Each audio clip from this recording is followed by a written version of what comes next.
എല്ലാവർക്കും നമസ്കാരം. ആദിഗുരുജി ഫൗണ്ടേഷന്റെ തന്ത്രധാര എന്ന് പറയുന്ന വെബ്സൈറ്റിലാണ് നമ്മൾ ഓൺലൈനായിട്ടുള്ള സാധനാസ് നൽകുന്നത്. ഇപ്പം നിലവിൽ നൽകുന്ന സാധനകൾ 6 ലെവൽസ് ഓഫ് പ്രാണ എന്ന് പറയുന്നതാണ്. ധാരാളം ആളുകൾ അത് വാങ്ങിച്ചിട്ടുണ്ട്, പ്രാക്ടീസ് ചെയ്യുന്നവരുണ്ട്. എന്നാലും ബ്രാഹ്മി 21 ഡേയ്സ് എപ്പോഴാണ് തുടങ്ങുന്നതെന്നും ചോദിക്കുന്നുമുണ്ട്. ബ്രാഹ്മി 21 ഡേയ്സ് ഗൂഗിൾ മീറ്റ് വഴി നടത്തുന്ന ഒരു പ്രോഗ്രാമാണ്. ബ്രഹ്മമുഹൂർത്ത സമയത്ത് 4 മണി തൊട്ട് 6 മണി വരെയുള്ളൊരു സമയത്താണത് നടത്തുന്നത്. നമ്മൾ ഈ ഒരു 6 ലെവൽസ് ഓഫ് പ്രാണ കംപ്ലീറ്റ് ചെയ്തവരാണ് ബ്രാഹ്മി 21 ഡേയ്സിലേക്ക് വരുന്നത്. 6 ലെവൽസ് ഓഫ് പ്രാണ അതൊരു മന്ത്ര സാധനയാണ്. മുൻപും ഞാൻ അതിനെക്കുറിച്ചൊരു വീഡിയോയിൽ പറഞ്ഞിട്ടുണ്ടായിരുന്നു. നമുക്ക് ഈ ഒരു മാർഗം ആദിഗുരുജി ഫൗണ്ടേഷനിൽ പൂർണ്ണമായിട്ടും മോക്ഷപ്രാപ്തിക്ക് വേണ്ടിയിട്ടുള്ള ക്രമീകരണ സാധനങ്ങളാണ് ഒരുക്കി വച്ചിരിക്കുന്നത്. നമ്മളോട് 6 ലെവൽസ് ഓഫ് പ്രാണ ആദ്യം കംപ്ലീറ്റ് ചെയ്യാൻ പറയുന്നതിൻ്റെ ഒരടിസ്ഥാനം അതൊരു മന്ത്ര സാധനയാണ്. അതിൽ ബന്ധനങ്ങളും മുദ്രകളും വരുന്നുണ്ട്. അത് പ്രാക്ടീസ് ചെയ്തിട്ട് നാം കടക്കുന്ന ഒരു പ്രോസസ്സാണ് ബ്രാഹ്മി 21 ഡേയ്സ്. അതൊരു മന്ത്രവും യന്ത്രവും കൂടി അടങ്ങുന്ന ഒരു സാധനയാണ്. യന്ത്ര മീൻസ് എന്ന് പറയുമ്പോൾ ഇപ്പം നമ്മൾ യന്ത്രങ്ങൾ കാണാറുണ്ട്. ഇപ്പം നമ്മുടെ തന്നെ ജീവകന്യ യന്ത്രമുണ്ട്, അതേപോലെ തന്നെ ശിവനേത്രമുണ്ട്, അതൊരു യന്ത്രമാണ്. അപ്പം യന്ത്രങ്ങൾ പല തലങ്ങളുണ്ട്. നമ്മളൊരു ജോമെട്രി ഉള്ള രീതിയിൽ നമ്മൾ കാണുന്നൊരു രീതിയുണ്ട്. എന്നാൽ നമുക്കറിയാം, ഇപ്പം ഒരു കല്ല്, വെറും ഒരു കല്ല്, ആ കല്ലിലാണ് നമ്മൾ ഒരു ഊർജത്തെ സൃഷ്ടിക്കുന്നത്. നമ്മൾ അതിൻ്റെ അടുത്തിരുന്ന് നമ്മൾ മെഡിറ്റേറ്റ് ചെയ്ത് ഹയർ സ്റ്റേറ്റിലേക്ക് കിടക്കുന്നു. നിങ്ങൾക്കെല്ലാം എക്സ്പീരിയൻസ് ഉള്ള കാര്യമാണ്. യോഗീശ്വരലിംഗ സന്നിധി വന്നു പോയവർക്ക് അറിയാവുന്നതുമാണ്. അത് ഗുരുവായൂരിൽ നിന്നൊരു ഷോപ്പിൽ നിന്ന് ആ കല്ല് വാങ്ങുമ്പോൾ അതിനൊരു തേജസ്സും ഇല്ലായിരുന്നു. എന്നാൽ കോൺസെൻട്രേഷൻ കഴിഞ്ഞപ്പം നമ്മൾ വീട്ടിൽ നിന്ന് മെഡിറ്റേറ്റ് ചെയ്യുന്ന എക്സ്പീരിയൻസ് നമുക്കറിയാം, അല്ലെങ്കിൽ നമ്മൾ വേറെ ക്ഷേത്രങ്ങളിൽ പോയി എക്സ്പീരിയൻസ് ചെയ്ത് നമുക്കറിയാം. എന്നാൽ ആ ലിംഗത്തിൽ നിന്നൊഴുകുന്ന ഒരു ശോഭിച്ചുകൊണ്ടുള്ള ഊർജം, അപ്പം അതൊരു കല്ലിൽ നിന്ന് അതൊരു ഹയർ എനർജിയായി. അതേപോലെ തന്നെ ഓരോ മനുഷ്യ ജീവ ഊർജത്തിലും നമുക്ക് യന്ത്ര രീതിയിൽ ഒരു ഹയർ എനർജി മാനിഫെസ്റ്റ് ചെയ്യുന്ന ഒരു പ്രോസസ്സാണ് ബ്രാഹ്മി 21 ഡേയ്സ്. അതൊരു യന്ത്ര സാധനയും കൂടിയാന്ന് പറയുന്നത്. ഇപ്പോൾ ഒരു ലിംഗത്തിലേക്ക് നമ്മൾ ഊർജം കൊടുക്കുന്ന അതിൻ്റെ ഊർജ വ്യവസ്ഥയെ നാം ഏതൊരു രീതിയിലാണോ നമ്മൾ ഒരു ഊർജത്തെ നമ്മൾ സൃഷ്ടിക്കുന്നത്, നമുക്ക് ഏത് രീതിയിലുള്ള പരിശീലനമാണോ രീതി വെച്ചിരിക്കുന്നത്, അതിന് പറ്റിയുള്ള ഒരു ജോമെട്രിയിലാണ് നമ്മളൊരു ലിംഗത്തിലോ എന്തിലോ നമ്മൾ ഒരു ഊർജം നൽകുന്നത്. അതേപോലെ തന്നെ നമ്മുടെ ജീവ ഊർജത്തിലും നമ്മുടെ നാഡീ വ്യവസ്ഥയ്ക്ക് യോജിക്കുന്ന രീതിയിൽ ഉള്ളൊരു ക്രമീകരണമാണ് ബ്രാഹ്മി 21 ഡേയ്സ്. ബ്രാഹ്മി 21 ഡേയ്സ് കൂടാതെ തന്നെ ലൈവ് ഈവൻസും അങ്ങനെ തന്നെയാണ്. ഇപ്പോൾ ശിവസ്പന്ദയാണെങ്കിലും തിരുവണ്ണാമല നടക്കുന്ന മഹായാത്രയിലുള്ള ഒരു എനർജി എക്സ്പീരിയൻസ് പ്രോഗ്രാം എല്ലാം തന്നെ നമ്മുടെ ജീവ ഊർജത്തിൽ നമുക്ക് എനർജി എന്താണെന്ന് എക്സ്പീരിയൻസ് ചെയ്യാനും അത് നമ്മളിൽ വളരെ സ്വാധീനം കൊടുക്കുന്നുമുണ്ട്. നമ്മൾ ഈ സാധനയെല്ലാം ഞാൻ പറയാറുണ്ടല്ലോ, നമ്മുടെ ഈ ഒരു മാർഗത്തിൽ പർട്ടിക്കുലറായിട്ടുള്ള വിശ്വാസ പ്രമാണങ്ങളോ അതൊന്നുമല്ല. നമ്മൾ പ്രാക്ടീസാണ്, സാധനയാണ്. നമുക്ക് തന്നെ എക്സ്പീരിയൻസ് ചെയ്യാൻ പറ്റും. നമ്മൾ തന്നെയാണ് റിയലൈസേഷൻ ചെയ്യുന്നത്. ഞാൻ പറയാറുണ്ട്, ഈ പറയുന്ന വാക്കുകളൊന്നുമല്ല നിങ്ങളുടെ ഉള്ളിൽ നിന്ന് ഇപ്പം ഞാൻ അനുഭവിച്ചുകൊണ്ടിരിക്കുന്ന, അല്ല ഞാൻ അറിഞ്ഞിട്ടുള്ളതാണ് നിങ്ങളും റിയലൈസേഷൻ ചെയ്യാൻ പോകുന്നത്. ഇപ്പം ഞാൻ റീസെൻ്റ്ലി ഒരു വർഷം മുൻപേ പറഞ്ഞ കാര്യങ്ങൾ ഇന്ന് പലരും കേൾക്കുമ്പോൾ, എൻ്റെ ഒപ്പം നിൽക്കുന്ന ആൾക്കാരെ കേൾക്കുമ്പോൾ അവർക്ക് വളരെ അന്ന് കേട്ടതുപോലെ വളരെ ധാരണയാൽ അവർക്ക് ഉൾക്കൊള്ളാൻ പറ്റുന്നുണ്ട്. എന്നുവെച്ചാൽ അവർ എക്സ്പീരിയൻസ്ഡ് ആണ്. അതുകൊണ്ട് നിങ്ങൾ ഓൺ ജേണിയിലൂടെ കടന്നു പോകുമ്പോൾ നിങ്ങൾക്ക് തന്നെ എല്ലാം മനസ്സിലാക്കാൻ പറ്റുന്ന ഒരു ക്രമീകരണത്തിലേക്ക് എത്തും. അതിനാണ് നമ്മൾ ക്രിയ പോലുള്ള മാർഗങ്ങൾ ഒരുക്കി വെക്കുന്നത്. അതിൽ വരുന്നതാണ് മന്ത്രസാധനയും മുദ്രയും ബന്ധനങ്ങളും യന്ത്രങ്ങളും ഒക്കെ തന്നെ.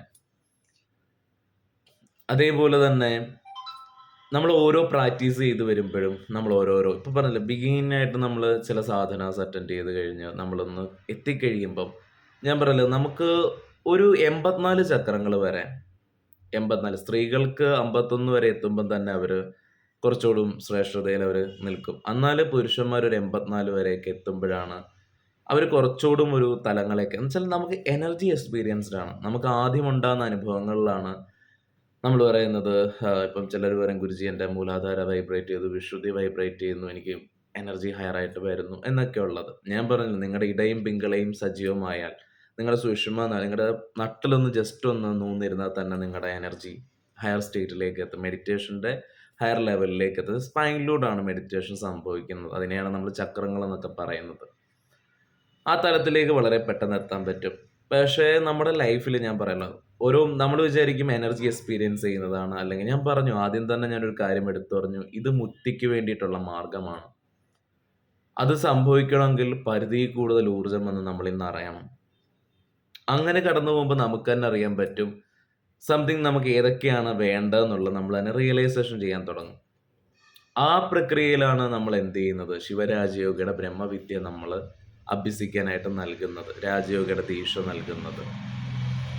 നമ്മൾ ആദ്യഘട്ടത്തിൽ നമുക്ക് പോകേണ്ടത് പറഞ്ഞല്ലോ, അൾട്ടിമേറ്റ് ആയിട്ടുള്ള ഹാപ്പിനെസ് ആണ് നാം ആഗ്രഹിക്കുന്നത്. മുക്തി എന്ന് വെച്ചാൽ അൾട്ടിമേറ്റ് ഫ്രീഡമാണ്, കോൺഷ്യസ്നെസ്സിൻ്റെ, തിരിച്ചറിവിൻ്റെ, കർമ്മത്തിൻ്റെ അടിസ്ഥാനത്തിലല്ല. നമ്മുടെ മുജ്ജന്മ വാസന കർമ്മമാണ് നമ്മളെ ഈ ലൈഫ് ടൈമിലും നയിച്ചുകൊണ്ടിരിക്കുന്നത്. എന്നാൽ കോൺഷ്യസിനെ അറിയുമ്പം അതിൽ നിന്ന് നമ്മൾ വിട്ടുമാറുകയാണ്. ഈ ഭൗതിക ജീവിതത്തിലും നാം ആഗ്രഹിക്കുന്നത് എന്താണ്? സന്തോഷം മാത്രമാണ്. നമുക്ക് നമ്മുടെ ഉള്ളിലെ അഹംഭാവം, ഞാനെന്നുള്ള ഭാവം നാം എപ്പോഴൊക്കെ മറക്കുന്നോ അപ്പോഴെല്ലാം നമ്മൾ സന്തോഷത്തിലാണ്. അത് ഏതൊരു ആക്ടിവിറ്റീസിലാണെങ്കിലും, നമ്മളൊരു ഫുട്ബോൾ കളിക്കുമ്പം നമ്മൾ കളിക്കുന്ന ഇടയ്ക്ക് നമ്മളത് ഓർക്കുന്നില്ല, നമ്മളത് പ്ലേ ചെയ്യുവാണ്. അല്ലെങ്കിൽ ഒരു സിനിമ കാണുമ്പോൾ ഭൂരിപക്ഷം ആൾക്കാർ മദ്യപാനം പോലുള്ള കാര്യങ്ങൾക്ക് പോകുന്നത് എന്തുകൊണ്ടാണ്? കുറച്ചു നേരമെങ്കിലും അവനവനെ ഒന്ന് മറന്നു കിട്ടാനാണ്. അപ്പൊ നമ്മൾ മറക്കുന്ന സമയത്ത് നമുക്ക് ഒരു സന്തോഷം തോന്നും. എന്നാൽ അതൊരു സ്റ്റേറ്റ് മാത്രമാണ്. അതുകൊണ്ടാണ് പ്രസന്റ് മൂമെന്റിൽ നമ്മൾ നോർത്ത് ഔട്ട് സ്റ്റേറ്റിലേക്ക് എത്തുന്ന സമയത്ത് പറയുന്നത് അത് വല്ലാത്തൊരു ആനന്ദമാണ്. നല്ല പ്രൊഡക്റ്റീവായിട്ടുള്ള തോട്ട്സിൻ്റെ, നമ്മളിൽ തന്നെ നമുക്കുണ്ടാകുന്ന ഒരു വലിയൊരു ആത്മവിശ്വാസത്തിൻ്റെ, ജീവൻ്റെ വലിയൊരു ക്ലാരിറ്റിയുടെ, മരണവും ജനനവും ബന്ധങ്ങളും പണവും ഇതിനെക്കുറിച്ചൊന്നും ഒരു ചിന്തയില്ലാത്ത, എന്നാൽ വളരെ നമ്മൾ ഉറച്ചു കഴിയുമ്പോൾ നമ്മളിലുണ്ടാകുന്ന ഒരു ആത്മവിശ്വാസത്തിൻ്റെ, നമ്മളിൽ തെളിയുന്ന വ്യക്തതയുടെയും ഒരു തിരിച്ചറിവിൻ്റെ പുറത്ത് നാം എത്തുമ്പം നമ്മൾ തന്നെ ഒരു ശ്രേഷ്ഠതയിലേക്ക് പോകുകയാണ്. അവിടെ നിന്ന് നമ്മൾ കടക്കും. പറഞ്ഞല്ലോ, അഹംഭാവമൊക്കെ അസ്തമിച്ച് കഴിഞ്ഞ് നമുക്ക് തന്നെ സാധനയിൽ കുറച്ചുകൂടി മുന്നേറി പോകാനുണ്ട്. അവിടെ എത്തുമ്പോൾ നമുക്ക് എല്ലാം ഒന്നായി കാണുന്ന ഒരു അവസ്ഥയിലേക്ക് എത്തും. നമുക്കെല്ലാം തന്നെ എന്നിൽ എന്താണോ ഞാൻ കാണുന്നത് അതേപോലെ തന്നെ, ചില എൻ്റെ ഉള്ളിൽ അഹംഭാവത്തെ കണ്ടുകൊണ്ട് മറ്റുള്ളവരെ കുറ്റം പറയുന്ന പ്രോസസ്സല്ല. അതേസമയം എല്ലാം ഒന്നാന്നുള്ള ഒരു ധാരണ. ഇപ്പൊ ജാതി മതവും ഇല്ല എന്നെല്ലാവരും പറയുന്നു, ലിംഗവ്യത്യാസം ഇല്ല എന്ന് പറയുന്നു. പക്ഷെ കാമം വന്നാൽ ലിംഗവ്യത്യാസം അത് പോവും. അതേപോലെ തന്നെ സംതിങ് അടുത്ത് കഴിഞ്ഞാൽ ജാതിയോട് കുറ്റം പറഞ്ഞ് ചിലപ്പോൾ ജാതി കയറി വരും. അങ്ങനെയുള്ള ഇതല്ല. എത്ര ആയാലും നമ്മുടെ ഉള്ളിൽ നിന്ന് നമുക്കൊരു ഇതില്ലാത്ത അവസ്ഥയിലേക്ക് നാം എത്തുന്ന ഒരു സ്റ്റേറ്റ് നമ്മൾ എക്സ്പീരിയൻസ് ചെയ്യും. ഒരു ഉയർന്ന കോൺഷ്യസ്നെസ്സിൻ്റെ ആ സ്റ്റേറ്റിലൊക്കെ നമ്മൾ റിയലൈസേഷൻ ചെയ്ത് കടന്നു പോകുമ്പോഴാണ് നമുക്ക് ലൈഫിൻ്റെ വേറൊരു ഡയമെൻഷനെ നമ്മൾ എക്സ്പീരിയൻസ്, അപ്പോഴാണ് നമ്മൾ ലിബറേഷൻ്റെ പ്രാധാന്യം വളരെയായിട്ട് നമ്മൾ മനസ്സിലാക്കുന്നത്. പിന്നെ അതിന് ശേഷവും നമ്മൾ സുഷുപ്തിയുടെ ഉയർന്ന അവസ്ഥയിലേക്ക് നമ്മൾ കടക്കും. നമ്മൾ ഡെത്ത് എക്സ്പീരിയൻസ് ചെയ്യുന്ന ഘടകത്തിലേക്ക് പോകും. അവിടേക്ക് എത്തുന്ന സമയത്ത് നമുക്ക് കുറച്ചുകൂടും ലിബറേഷൻ്റെ പ്രാധാന്യം എത്തും. പല ആളുകളും 84 നിന്ന് മറികടക്കാനും 108 എത്തുവാനുമാണ് ബുദ്ധിമുട്ടുന്നത്. അങ്ങനെ എത്തുന്ന സമയത്താണ് രാജയോഗയുടെ മാർഗവും അതേപോലെ തന്നെ യോഗീശ്വർ ലിംഗ സന്നിധിയായിട്ട് നിങ്ങളെ ഒരു എനർജി കണക്ഷനിലേക്ക് ഞാൻ എത്തിച്ചു നൽകുന്നത്. അപ്പൊ നിങ്ങളുടെ ഉള്ളിൽ സജീവമായ ഒരു ഊർജം സംഭവിക്കുന്നുണ്ടെങ്കിൽ വളരെ പെട്ടെന്ന് തന്നെ 108 എത്തും. ഞാൻ പറയല്ലോ, 112 വർഷങ്ങളെയും ജീവ ഊർജം കടന്നു പോകുമ്പോഴേ മുക്തി എന്ന് പറയുന്നുള്ളൂ. അപ്പം അതിനു വേണ്ടിയിട്ടാണ് ആദ്യം തൊട്ടുള്ള 6 ലെവൽസ് ഓഫ് പ്രാണ തൊട്ട് ബ്രഹ്മവിദ്യ വരെയുള്ള, അല്ലെങ്കിൽ നമ്മുടെ ഏതൊരു ഈവൻസ് ആണെങ്കിലും എല്ലാം ഇതിനൊരു അടിസ്ഥാനത്തിൽ ബന്ധപ്പെടുത്തിയിരിക്കുന്നതാണ്. ഒരു വ്യക്തി, എല്ലാ മനുഷ്യനും ഒരു ഒന്നല്ലെങ്കിൽ വേറെ രീതിയിൽ ഒരു 14 അല്ലെങ്കിൽ പല ജന്മങ്ങളും ഉണ്ട്, 16 വരെ അല്ലെങ്കിൽ ഒരു 10 വരെ അല്ലെങ്കിൽ 12 വരെ ഊർജപ്പെട്ടിട്ടിരിക്കുന്ന ചക്രങ്ങളെല്ലാം ബന്ധപ്പെട്ടിട്ടുണ്ട്. എന്നാൽ അത് 21, 51, 84 ഒന്നും നമ്മൾ സ്പർശിച്ചിട്ടില്ല. നമ്മൾ ആ തലങ്ങളെ ഒന്നും അറിഞ്ഞിട്ടില്ല ജീവന്റെ. ആ വശത്തിലേക്ക് നാം കടന്നു പോകാൻ നമ്മളെ പല കാര്യങ്ങളും ഹെൽപ്പ് ചെയ്യും. ഞാൻ സൃഷ്ടിക്കുന്ന ജീവ ഊർജ്ജത്തെ നിങ്ങൾക്ക് തീർച്ചയായിട്ടും നൽകുന്ന പ്രോസസ്സ് ആണെങ്കിലും, അതേപോലെ തന്നെ ചില മന്ത്രസാധനയും യോഗീശ്വരലിംഗ സന്നിധി പോലുള്ള ശ്രേഷ്ഠതയും ഒക്കെ ഇതിനായിട്ട് ബന്ധപ്പെടുത്തും. ഇപ്പം നമ്മൾ വരും നാളുകളിൽ ദേവിയെ പ്രതിഷ്ഠ ചെയ്യുന്നതും അങ്കാളി പരമേശ്വരി മൂലാധാരയുടെ ഏറ്റവും ഉയർന്നൊരു വശമാണ്. ദേവിയായിട്ടും കടന്നു പോകാൻ, ദേവിയുടെ ഊർജ്ജത്താലും നമുക്ക് കടന്നു പോകാനുള്ള മാർഗവും നാം ഒരുക്കുന്നുണ്ട്. നമ്മുടെ രീതിയിൽ 112 വർഷങ്ങളെയും ഒരു ജീവന് കടന്നു പോകാനായിട്ടുള്ള ക്രമീകരണമാണ് ഒരുക്കുന്നത്. എന്നാൽ ഇതൊരു നിർബന്ധമല്ല, സന്യാസമാണോ അങ്ങനത്തെ രീതിയിൽ ഒന്നുമല്ല. നിങ്ങൾക്ക് നിങ്ങളുടെ ഡിസിഷൻ എടുത്ത് പോകാൻ പറ്റുന്നതാണ്. നിങ്ങൾ നിങ്ങളുടെ ജീവനെ മനസ്സിലാക്കുക. നിങ്ങൾ റിയലൈസേഷൻ ചെയ്യുന്നത് പോലെ നിങ്ങൾ 112 വർഷങ്ങളെ മറികടക്കണമെന്നുള്ള ഒരു ബോധ്യം നിങ്ങളുടെ ഉള്ളിൽ തോന്നി മാത്രം ഇറങ്ങിത്തിരിക്കുന്ന പ്രോസസ്സാണ്. അല്ലാതെ ഈശ്വരൻ കോപിക്കുമെന്ന് ആരും പറയുന്നില്ല. നിങ്ങൾക്ക് ഇത് തന്നെയാണ് ശാശ്വതമെന്ന് ആരും പറഞ്ഞ് ഉറപ്പിക്കാനും നോക്കുന്നില്ല.